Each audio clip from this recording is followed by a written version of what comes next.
Hey everybody, welcome back to BobkeTV, Stage 21, Vuelta a Espana. The Vuelta is done and dusted. Nairo Quintana, the winner, second Colombian to win the Tour of Spain. Lucho Herrera, way back in 1987, the first Colombian winner of the Tour of Spain. Two Colombians on the podium.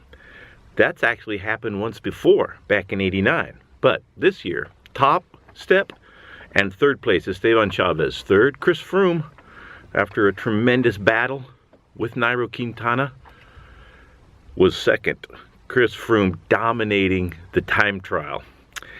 And if the Tour de France has any long, flat time trials in the years to come, Nairo Quintana is going to need a big lead going into those. Nairo is the better climber on the Formigal stage.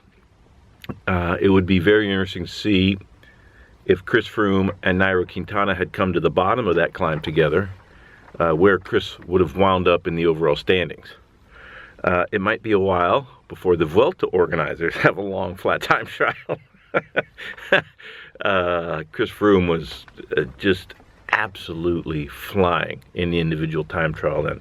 Amongst the best climbers, Froome's time trialing is so superior to anybody else that any of the Grand Tours with long time trials, Chris Froome is going to be tough to beat for the foreseeable future.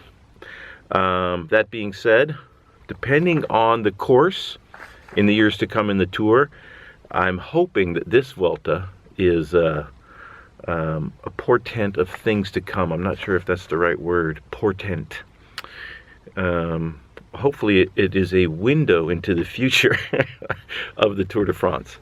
The sprint today in Madrid, we thought it would come down to a sprint. Magnus Kort from the Orica team won his second sprint stage, and that was an impressive win in front of Daniele Benatti, who did a great sprint, and third, Johnny Meersman, who has already got 2 stage wins in this Vuelta.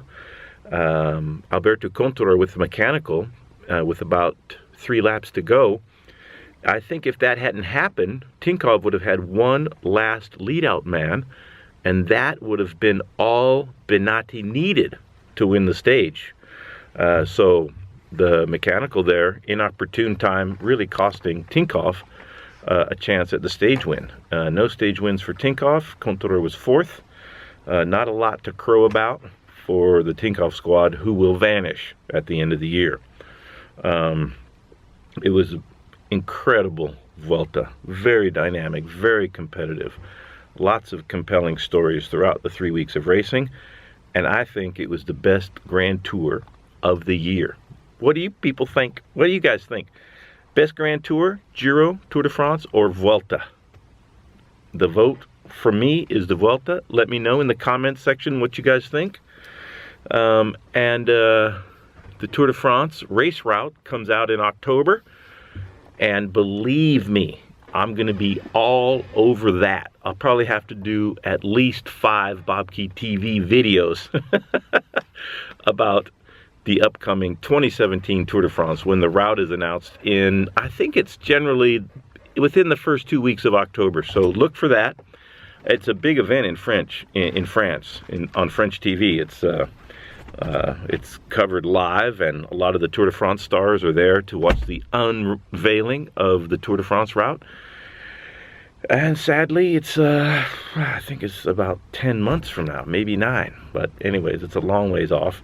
But it will be really fun to look at the route for the Tour de France next year. It starts in Dusseldorf, Germany, if I'm not mistaken.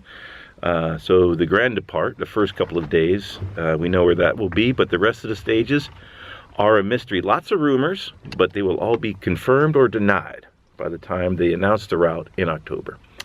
Let me know if you guys have enjoyed the Vuelta, how it could have unfolded differently, how perhaps the format could be tweaked a little bit.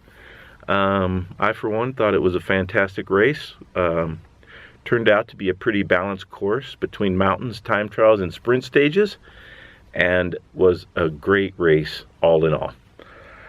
All right, everybody, thanks a lot for watching the last month.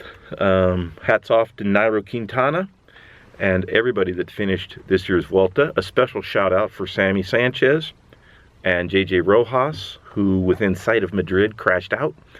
And to all of the riders in the Vuelta, great race.